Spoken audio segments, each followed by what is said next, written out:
Hari ini pukul 9 pagi rencananya kami akan melakukan penetapan pasangan calon untuk calon untuk gubernur dan wakil gubernur DKI Jakarta. Hari ini pukul 9 pagi rencananya kami akan melakukan penetapan pasangan calon untuk calon untuk gubernur dan wakil gubernur DKI Jakarta. Jadi setelah rangkaian panjang tahapan pencalonan yang kita mulai sejak bulan Mei lalu untuk calon perseorangan, kemudian tanggal 27 sampai 29 Agustus kemarin kita sudah laksanakan proses pendaftaran yang dilanjutkan dengan pemeriksaan kesehatan, lalu penelitian administrasi dan juga masa tanggapan masyarakat. Hari ini kami akan melakukan penetapan pasangan calon. Jadi setelah tadi hasil tanggapan masyarakat kami klarifikasi, kami akan pleno. Kemudian setelah pleno nanti kami akan lakukan penetapan untuk pasangan calon gubernur dan wakil gubernur DKI Jakarta. Bu, terkait dengan tanggapan masyarakat ini, rata-rata sudah berapa banyak yang masuk ke KPU DKI? Itu nanti akan dibahas di pleno, ya, untuk klarifikasinya dan tanggapan masyarakat yang masuk. Kemudian agenda untuk esok hari apa, Bu? Untuk besok kami akan mengadakan pengundian nomor urut. Nanti setelah paslon ditetapkan, besok paslon hadir ke kantor kami untuk mengambil nomor urut. Nomor urutnya ini nanti yang akan menjadi nomor urut pada saat mereka berkampanye. Jadi nomor urut di surat suara nanti besok akan diundi. Jadi nanti besok pukul 7 malam kami mengundang ke sini nanti sesuai dengan mekanisme SOP yang sudah dikeluarkan oleh KPU RI. Mereka akan melakukan pertama pengundian untuk nomor antrian terlebih dahulu. Setelah itu baru nanti mereka melakukan pengundian nomor urut. Jadi skemanya sama seperti pada saat kemarin pengundian nomor urut di Pilpres.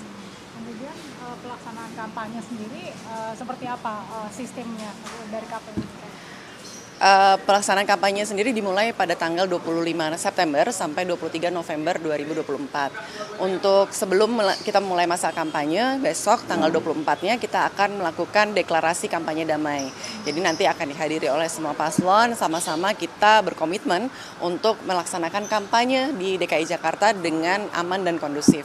Kemudian nanti ketika masuk masa kampanye ada beberapa metode kampanye yang bisa dilakukan oleh para paslon, antara lain misalnya pertemuan terbatas, pertemuan tatap muka, kemudian penyebaran bahan kampanye, pemasangan alat peraga kampanye, dan juga debat.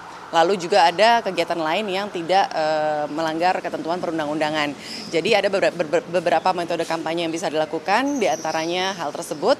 Lalu juga ada beberapa yang sifatnya kami akomodir, seperti misalnya debat, kemudian juga pemasangan APK dan bahan kampanye. Yang semuanya itu nanti akan dilaksanakan sesuai dengan jadwalnya masing-masing. Ibu, besok kan pengundian nomor urut. Nah, untuk antisipasi seperti pendaftaran kemarin, pihak KPU sudah melakukan koordinasi dengan siapa saja, Bu? Untuk pengundian nomor urut kami sudah lakukan koordinasi dengan pihak kepolisian dan juga Dishub ya dalam hal untuk pengamanan dan juga pengaturan lalu lintas. Karena kalau kemarin kita melihat pada saat pendaftaran ini kan ketika paslon ini datang satu persatu aja itu udah cukup mengganggu arus lalu lintas. Sehingga nanti ketika 3 paslon yang hadir itu bisa jadi akan lebih padat lagi gitu loh. Jadi nanti kita meminta kerjasama dari kepolisian untuk sama-sama kita mengatur lalu lintas supaya masyarakat yang lewat di depan Salemba ini tidak terganggu. Oke Bu, terkait debat publik apakah sudah ada teknis yang bisa disampaikan? Untuk debat publik kami sudah menyelenggarakan rapat bersama dengan para TV penyelenggara dan sudah ada masing-masing debat, ada 3 kali debat, masing-masing debat sudah ada TV penyelenggara yang akan melaksanakan. Kemudian untuk pelaksanaannya sendiri seperti kemarin nanti kami akan mengundang kedua paslon baik dari gubernur maupun wakil gubernur. Jadi nanti paslon tersebut kami lakukan berbarengan gitu, bukan seperti Pilpres kemarin yang satu-satu gitu kan. Kalau kemarin kan ada capres, ada debat cawapres begitu. Kalau untuk pilkada debatnya ini langsung, jadi dua-duanya akan langsung dihadirkan pada saat 3 kali debat itu. Lalu juga untuk durasi ini kemungkinan kami akan sekitar 150 menit untuk masing-masing debat dengan pelaksanaan 120 menit dan 30 menit untuk jeda iklan. Kemudian juga untuk lokasi juga nanti kami masih menunggu tempat-tempat yang nantinya akan diajukan oleh para penyelenggara ini, para TV penyelenggara sebagai lokasi untuk penyelenggaraan debat. Jadi koordinasi itu masih terus kami lakukan terkait penyelenggaraan debat. Nanti rencananya untuk yang pertama ini kami laksanakan tanggal 6 Oktober. Jadi untuk debat pertama kami laksanakan tanggal 6 Oktober. Bu, kalau soal progresnya seperti apa untuk DPT?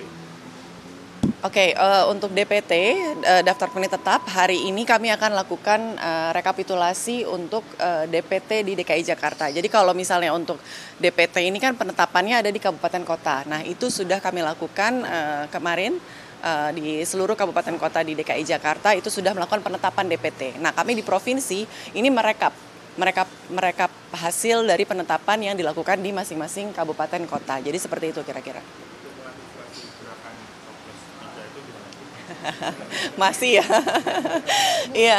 Jadi ya kami seperti yang sudah kami sampaikan sebelumnya bahwa kami meyakini masyarakat DKI Jakarta ini merupakan masyarakat yang semuanya cerdas, berpikir logis dan juga berpikir kritis ya.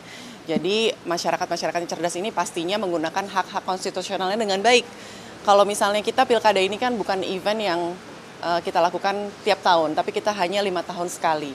Jadi di 5 tahun sekali ini masyarakat kami himbau untuk menggunakan hak pilih dengan sebaik-baiknya begitu. Jadi untuk yang tadi disebutkan mungkin ya kami himbau masyarakat untuk tidak terpengaruh ya dengan gerakan-gerakan seperti itu karena yang namanya kontestasi pilkada ini adalah kontestasi di mana para pasangan calon ini dapat memaparkan visi misi dan juga menyampaikan kepada warga untuk strategi 5 tahun ke depannya untuk memajukan Jakarta. Jadi gunakan kesempatan ini sebaik-baiknya untuk memilih pemimpin kita 5 tahun ke depan. Gitu. Bu, untuk besok ini masing-masing paslon bisa bawa berapa tim ses? Untuk pengundian nomor urut masing-masing 60. Masing-masing. Iya. Kalau untuk nanti deklarasi damai bisa 100. Ada lagi? Cukup ya? Bu, itu deklarasi damainya di Kota Tua ya? Iya, deklarasi damai rencananya kami laksanakan di Kota Tua mulai pukul 3 sore. Ya, tanggal 24. Di antara banyak sumber informasi, kami layak dipercaya. Karena kami menggali lebih dalam, berpihak pada kebenaran, berpegang pada data dan fakta, agar layak Anda jadikan referensi. Kompas TV, independen, terpercaya.